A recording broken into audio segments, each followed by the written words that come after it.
looking at what that air campaign, now it's really starting to gin up that air campaign, and we have the two different thoughts. We have LeMay, who says, hey, I've got 94 targets, I've got 82 stationary targets, railroad targets that are moving around.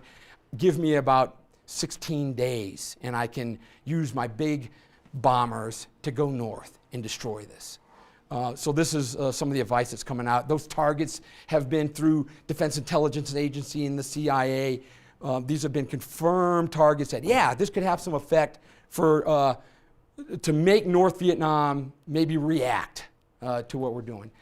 But the idea here is, well, we don't want to do anything too crazy in this Cold War environment to get our enemy responding how we don't want them to respond, i.e. the Chinese and the Soviets. And so instead, this is where we get this idea of gradualism. Hey, let's just keep ratcheting up the power, and this is what the air plan should do, is ratchet up that power.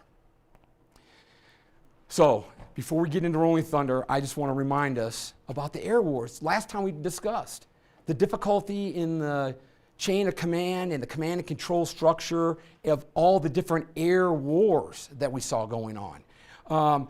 And in this case, where the bombing's happening. And so when we talk about Rolling Thunder, we're having about 750,000, 850,000 tons of bombs. There'll be another attack, that's what we talk about next time, another strategic attack in the north in 1972, which will drop more bombs, but that's some pretty good tonnage dropped on North Vietnam. But there's other air wars going along, and I just want to make sure we don't keep forgetting these.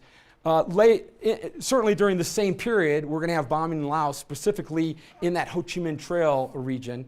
And then later in the war, an air war against Cambodia, there's some more tonnage of bombs. And South Vietnam proper.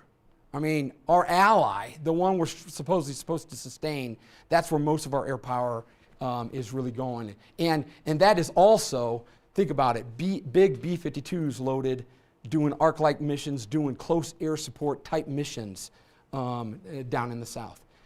So there's the bombing tonnage that all the air wars are going to do, and this is in comparison. Give us some idea of the effort being made in this conflict. Long war, long campaign. So the final thing, there's again a number of attacks. You know, there's a major attack on the air base at Bien Hoa, where the sappers go in, kill Americans, injure a lot of other Americans. This happens 3 days before the 1964 campaign. Again, there's always talk about tit for tat. How do we stop the support of this insurgency down in the south?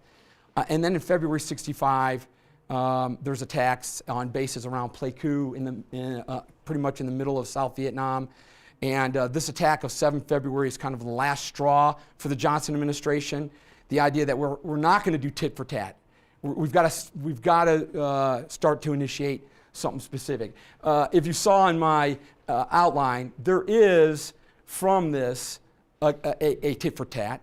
They do an operation right after 7 February, again going against North Vietnam, the southern provinces of North Vietnam, with a strategic campaign, Operation Flaming Dart. But there was a recognition that there's got to be something more sustained. And within days, there's this idea that we're going to do this thing, Rolling Thunder. Think about that, rolling, some kind of graduated, rolling along, getting bigger maybe, a snowball effect if we have to. But Rolling Thunder will be our main campaign, and we'll initiate it by the end of February. But it's going to be delayed for about a week.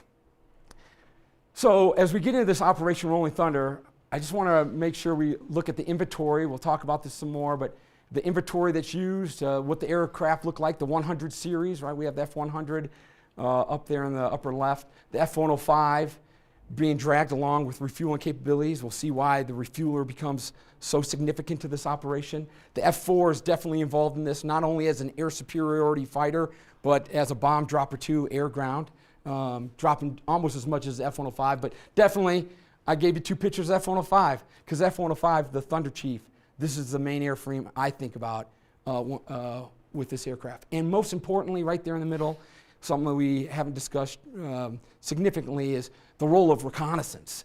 All right, reconnaissance aircraft, getting the information to say, how do we measure and how are we going to do this? We're going to do it through our recon and make sure that we pick the targets right, and now have we hit the targets? and what kind of effects those are going to have.